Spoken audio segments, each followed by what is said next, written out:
پھر اس سرزمین میں علامہ اقبال جیسی شخصیت پیدا ہوئی ہے.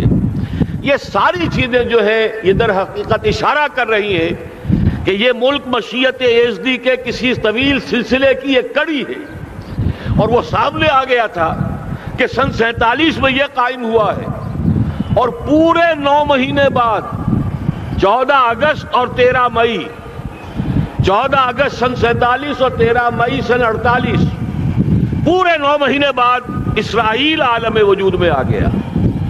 اللہ تعالیٰ نے اس عالمی بیماری، اس کے لیے جو علاج ہے وہ پہلے پیدا کیا ہے. جیسے کہ حدیث میں آتا ہے ما انزل اللہ من دائن الا انزل لہ دوان، اللہ تعالیٰ نے کوئی بیماری ایسی نہیں اتاری کہ جس کا علاج بھی نہ اتار دیا ہو. اور جیسے کہ ماں کی چھاتیوں میں بچے کی ولادت سے پہلے دودھ پیدا ہو جاتا ہے، اس کی غذا کا بندوبست پہلے ہو جاتا ہے، اسی طریقے سے اسرائیل کا جو فتنہ اٹھنے والا تھا اس کی سرکوبی کے لیے پاکستان وجود میں آیا ہے. اور آج وہ مرحلہ آ گیا ہے، تاریخ کا ایک عظیم موڑ. آپ دیکھیں گے کہ بڑی مشابہت پیدا ہو گئی ہے. ایک طرف بظاہر امریکہ کی مرضی کے خلاف اسرائیلی وزیر اعظم نتن یاہو وہ بڑا ایک غرور کا اور بڑے تکبر کا مظاہرہ کر رہا ہے، اور وہ پورا پیس پروسیس جس پر نہ معلوم کتنا وقت صرف ہوا تھا، کتنی محنتیں ہوئی تھیں، کتنے راؤنڈز آف ٹاکس ہوئے تھے، کبھی واشنگٹن میں ہوئے ہیں، کبھی اوسلو طرز کا کوئی معاہدہ ہوا ہے، کبھی پھر اور اس کے بعد پیشی ہوئی تھی میڈرڈ کے اندر بھی، لیکن وہ سارا پیس پروسیس جو ہے اس کی دھجیاں کر رہا ہے. وہ وقت بالکل قریب نظر آ رہا ہے کہ یروشلم کے مسئلے پر وہاں بٹی دہک اٹھے گی. اور احادیث نبویہ میں جو خبریں دی گئی ہیں کتاب الملاحم کی احادیث میں معلوم ہوتا ہے کہ اب اس کا آغاز ہونے والا ہے. نتن یاہو کو امریکہ کے خلاف جانے کا اصل میں حوصلہ کیوں بڑھ رہا ہے؟ اس لیے کہ اسے معلوم ہے کہ فرنگ کی رگیں جہاں پنجہ یہود میں ہے، چاہے کلنٹن ہو یا کلنٹن کا باپ ہو، یہودی لابی وہاں کی اتنی مضبوط ہے، کانگریس میں اور سینٹ میں ان کا اتنا اثر ہے کہ کوئی بھی وہاں شخص بڑے سے بڑا طاقتور اور بڑے سے بڑا اختیارات کا حامل اسرائیل کی مرضی کے خلاف نہیں جا سکتا. یہی معاملہ یہاں نظر آ رہا ہے. بظاہر تو ناراضگی کا اظہار ہوا ہے، لیکن یہ بات اب تو کھلتی چلی جا رہی ہے. حقیقت یہ ہے کہ یہود اور ہنود کا بڑا گہرا لنک قائم ہو چکا ہے، اور یہ بھٹیاں اب دونوں طرف دہکیں گی. میں اس سے پہلے بارہا کہہ چکا ہوں، ملت اسلامیہ تقریباً 150 کروڑ افراد پر مشتمل ہے، لیکن اس میں سے تقریباً 20 کروڑ عرب ہیں. ان کو اللہ نے خصوصی فضیلت دی تھی. یہ تھے کہ جن کی زبان میں قرآن نازل ہوا، خود محمد عربی صلی اللہ علیہ وسلم عرب تھے، انہیں جو فضیلت عطا کی تھی. لیکن بدقسمتی سے اس دور میں آ کر بھی انہوں نے آزادی حاصل کرنے کے بعد بھی اپنا قبلہ درست نہیں کیا. کسی نے ماسکو کی طرف رخ کیا، کسی نے واشنگٹن کا رخ کیا، اللہ اور اس کے رسول کی طرف رخ نہیں ہوا. واقعہ یہ ہے کہ مجرم ہیں. دوسرے بڑے مجرم 150 کروڑ میں سے 10%، یہ 15 کروڑ مسلمان ہیں. حالیہ جو سینسس ہمارا ہوا ہے اس کے بعد اندازہ ہو رہا ہے کہ یہاں کی آبادی 15 کروڑ ہو چکی ہے. 10% امت مسلمہ کا مسلمانان پاکستان ہے، اور یہ اس اعتبار سے کہ اسلام کے نام پر ملک بنا کر نصف صدی گزار چکے، لیکن یہاں پر اسلام کا بول بالا نہیں ہوا، کتاب و سنت کی بالا دستی کر اعلان نہیں ہوا. دستور میں ساری اسلامی دفعات موجود، لیکن اس کے ساتھ ہی ایسے خلا موجود، چور دروازے موجود کہ کوئی دفعہ بھی مؤثر نہیں ہے. یہ منافقت کا پلندہ لے کر ہم چل رہے ہیں اس دستور کو، اس دستور مملکت پاکستان کو. لہذا واقعہ یہ ہے کہ یہ بھٹی جو ہے اب ہماری آزمائش کے لیے آگ ابراہیم ہے، نمرود ہے. کیا کسی کو پھر کسی کا امتحان مقصود ہے؟ اس لیے میں نے وہ آیت بھی آپ کو سنائی، وَلَنَبْلُوَنَّكُمْ بِشَيْءٍ مِّنَ الْخَوْفِ وَالْجُوعِ. آج کی صورتحال پر غور کیجئے، کس درجے یہ الفاظ ہمارے جو ہیں وہ ثابت ہو رہے ہیں اور جس اپلائی ہو رہے ہیں. ایک خطرہ پیدا ہو چکا ہے. واقعہ یہ ہے کہ کوئی کرائسس ہو، کوئی خطرہ ہو، کوئی اندیشہ ہو تو قوم جاگ جایا کرتی ہے. اور اس کے بعد حقیقت یہ ہے اگر ہم نے جرأت کر لی، اور مجھے یقین ہے کہ ہو جائے گا، کچھ لیت و لال ہے، کچھ تاخیر ہے، حکومت کے کچھ اعلانات دو طرفہ سے بھی آ جاتے ہیں، لیکن مجھے یقین ہے یہ دھماکہ ہوگا، یہ مشیت اعزدی ہے، یہ شدنی امر ہے، یہ ہوگا۔ اور اس کے بعد یقیناً اس آیت مبارکہ کا دوسرا لفظ ہم پر منطبق ہوگا، وَلَنَبْلُوَنَّكُمْ بِشَيْءٍ مِّنَ الْخَوْفِ وَالْجُوعِ۔ یہاں دوسرا لفظ بھوک کا لفظ ہے، ہم پر سختیاں آئیں گی یقیناً۔ الکفر ملت واحدہ، پوری دنیا امریکہ کی زیر سرپرستی ہمارے خلاف کھڑی ہوگی، ہمارے اوپر پابندیاں لگیں گی، لیکن شاید ہمارے جذبہ ایمانی کو بیدار کرنے کے لیے اللہ تعالیٰ اسی کو ذریعہ بنا دے، اور پھر اس کے ذریعے سے پورے عالم اسلام میں عوامی سطح پر جو ہمدردی پیدا ہوگی پاکستان کے ساتھ، اس کے آثار شروع ہو گئے ہیں۔ کبھی قطر کی طرف سے خبر آ رہی ہے، کبھی الاحرام کا جو ہے وہاں بات سامنے آ رہی ہے۔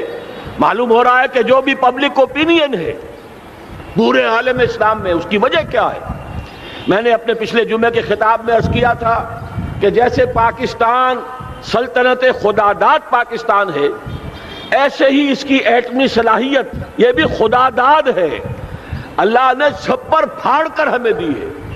ایسا نہیں تھا کہ ہم نے لیبارٹریاں بنائی ہوں، ہمارے سینکڑوں اور ہزاروں سائنسدان ریسرچ میں لگے ہوئے ہوں، نہیں، اچانک اللہ تعالیٰ کی طرف سے ہمیں ایک نعمت غیر مترقبہ عطا ہو گئی ڈاکٹر عبدالقدیر کی شکل میں۔ پھر نہ معلوم کس کس ذریعے سے اس پروگرام کو آگے بڑھانے کے لیے جن پرزوں کی ضرورت تھی، کس کس ذریعے سے وہ پرزے یہاں پہنچے ہیں۔ یہ بھی خالص خداداد صلاحیت ہے، اور اس کو سمجھ لینا چاہیے کہ یہ ہمارے لیے ایک فرض کفایہ کے درجے میں ہے پوری امت مسلمہ کی طرف سے۔ اس کی وجہ کیا ہے؟ پورے عالم اسلام میں کہیں اور یہ صلاحیت موجود نہیں۔ کچھ ایٹمی دانت نکلنے کا امکان پیدا ہوا تھا عراق میں، آپ کو معلوم ہے کئی سال پہلے اسرائیل کے جیٹس آئے اور اس کی ایٹمی تنصیبات کو تہس نہس کر کے چلے گئے۔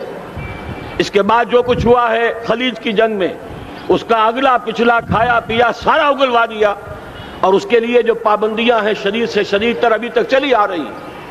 تو اچھی طرح سمجھ لیجئے کہ پورے عالم اسلام میں صرف ایک پاکستان ہے، پوری دنیا میں صرف ایک ملک ہے جو اسلام کے نام پر بنا، پورے عالم اسلام میں صرف ایک ملک ہے جس کے پاس ایٹمی استعداد ہے۔ ان دونوں چیزوں کو سامنے رکھیے تو پھر مشیت اعزدی میں مختلف چیزیں جو اللہ تعالیٰ کی اس تدبیر کے اندر موجود ہیں، اس کی کچھ نہ کچھ کڑیاں جو ہے ملتی نظر آتی ہیں۔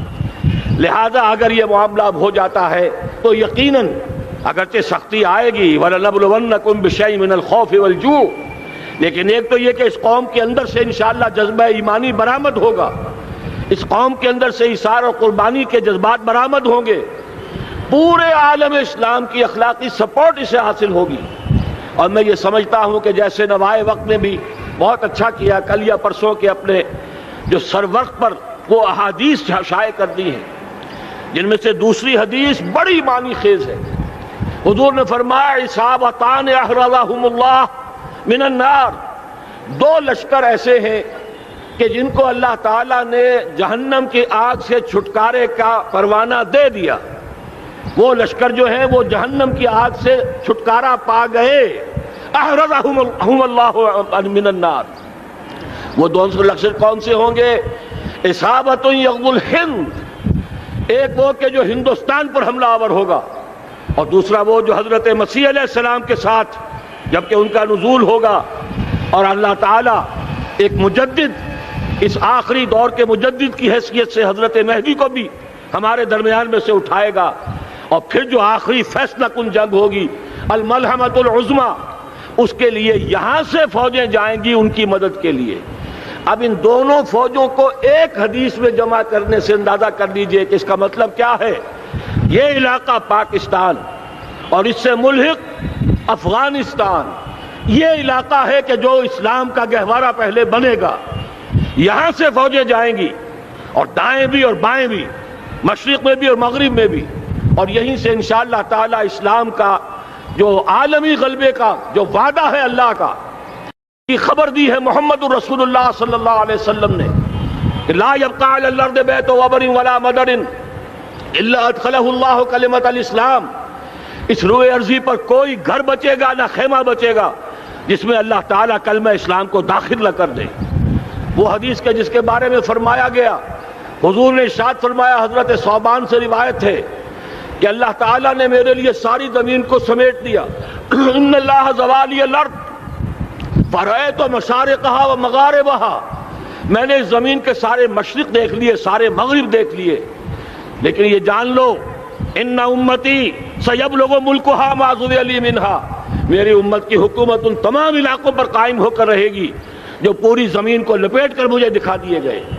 یہ وعدہ پورا ہونا ہے، اور اس وعدے کا نقطہ آغاز یہی سرزمین، اور جیسا کہ ہمیں افغانستان میں آثار نظر آ رہے ہیں، ایک خالص دینی مذہبی حکومت قائم ہو چکی ہے۔ افغانستان کا 80% علاقہ امن کا گہوارہ بن چکا ہے، علماء کی وہاں قیادت ہے اور حکومت ہے۔ یہ پاکستان اور افغانستان مل کر، جیسا کہ آپ کو یاد ہوگا میں نے جب تجویز پیش کی تھی کہ حکومت پاکستان فوراً تسلیم کرے طالبان کو، اللہ کا شکر ہے، میں یہ نہیں کہتا کہ میرے کہنے کی وجہ سے ہوا، لیکن بہرحال اللہ کا فضل ہوا کہ چند دن کے بعد ہی حکومت پاکستان نے تسلیم کر لیا طالبان کی حکومت کو۔ میری دوسری تجویز ابھی پینڈنگ ہے، پاکستان اور افغانستان کے درمیان کانفیڈریشن قائم کیا جائے۔ یہ ملک دونوں مل کر واقعتاً، کہ ایک نے واقعتاً 15 لاکھ سے زیادہ جانیں دے کر مرنا سیکھ لیا ہے، اور جو قوم مرنا سیکھ لے اسے کوئی مار نہیں سکتا، اسے کوئی شکست نہیں دے سکتا، اور ایک وہ قوم ہے پاکستان میں کہ جو 400 سال کی تجدیدی مساعی کے اثرات کی امین ہے۔